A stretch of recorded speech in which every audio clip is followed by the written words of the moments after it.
আল্লাহ তাআলার কোনো নিয়ামত আমরা অস্বীকার করতাম পারতাম না। আসসালামু আলাইকুম রহমতুল্লাহি ওয়া বারাকাতুহু। আজকে আমি মুরগির ফাওয়ার মাথা দিয়ে আপনারা একটা সবজি রান্ধিয়া দেখাই। যদি ভালো লাগে তাহলে অবশ্যই আপনারা আবার ট্রাই করবা। তো সবজি লাগে আমি নিছি আলু, গাজর, পাতাকপি আর নিছি লুবিয়া। আপনারা চাইলে এর থেকে বেশিও সবজি দিতে পারবে। এখন আমি মুরগির ফাওয়াগুলারে পরিষ্কার করিয়া নিব। তো পরিষ্কার করার লাগে আমি গরম পানি দিয়েছি একটু সময় ভিজাইয়া। পরে ফাওয়ার যে উপরের পাতলা চামড়া আছে চামড়াটা আমি তুলে লইব।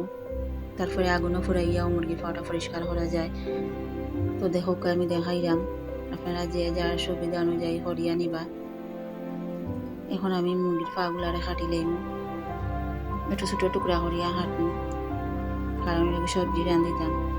আর এই সবজিটা খাইতে কিন্তু খুবই মজার। আপনারা আবার আমার মতো করে রান্ধিয়া খাইবা। আসলে আল্লাহ তাআলার দেওয়া কোনো নিয়ামত আমরা অস্বীকার করতাম পারতাম না। আর এটা হলো হালাল জিনিস, হারাম নাই। হালাল যে কোনো জিনিস খাওয়া কিন্তু জায়েজ আছে। এখন আমি একটা কড়াই বয়াইছি চুলাত, দিলাইলাম পরিমাণ মতো তেল।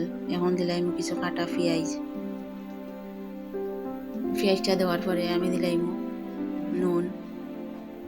নুনটা দেওয়ার কারণ হইল গিয়া পেঁয়াজটা একটু কম সময়ও নরম হয়ে যাব।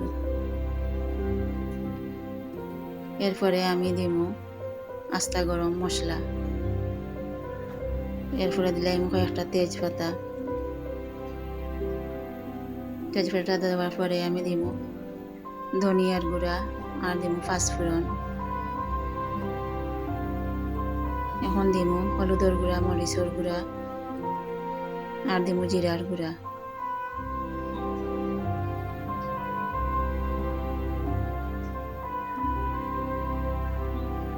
মশলাটা দেওয়ার পরে আমি একটু সময় কষাইয়া নিব।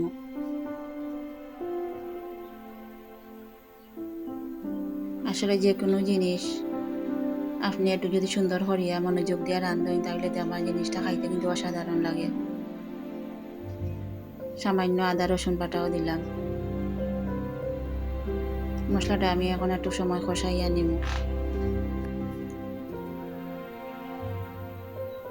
তো মশলাটা আমার কষানি হয়ে গেছে। এখন আমি পরিষ্কার করিয়া রাখা মুরগির ফাওয়ার মাথাগুলা দিলে এমনি দিয়ে একটু সময় কষাইয়া নিব। কারণ লগে মুরগির ফাওয়ার মাথাগুলো একটু শক্ত থাকে। আর এগুন ব্রয়লার মুরগির ফাও নাই, লেয়ার মুরগির মানে লাল মুরগির ফাওয়ার মাথা এগুন একটু শক্ত। একটু বেশি সময় কষাইয়া নিব। এখন আমি সামান্য একটু পানি দিলাম। পানিটা দিয়া একটা ঢাকনা দিয়ে ডাকিয়ে আমি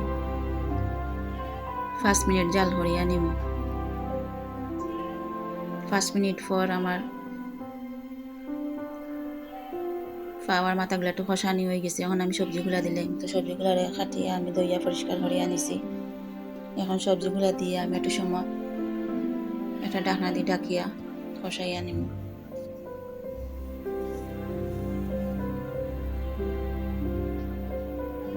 প্রিয় ভিউয়ার্স, আপনারা কইরাম যদি আমার ভিডিওটা ভালো লাগে তাহলে অবশ্যই লাইক, কমেন্ট আর শেয়ার করবা। যারা এখন আমার চ্যানেলটা সাবস্ক্রাইব করছেন না তারা সাবস্ক্রাইব করে আমার পাশে থাকবা। সবজিটা দিলাইছে আমি এখন ঢাকনা দিয়ে ডাকিয়া 5-10 মিনিট সামান্য কম আগুন দিয়া জাল করিয়া নিব। কারণ হইল কি সবজির মাঝে আমি পানি দিতাম নাই, বেশি আগুন দিলে জ্বলি যাইব। সবজিটা কি যে পানি বাড়াইব পানিতেও কিন্তু সবজিটা সিদ্ধ হয়ে যাইব। এখন আমি আবার একটু লাড়িয়া সারিয়া দিলাম। দেখো আমার সবজির কালার মাশাআল্লাহ খুব সুন্দর লাগে এই কালারটা। এখন আমি আবার ঢাকনা দিয়ে ডাকি আরো 10 মিনিট লাগে রাখি দিব। তো 10 মিনিট পরে দেখো আমার সবজিটা হয়ে গেছে। এখন আমি এটা নামাই লইব।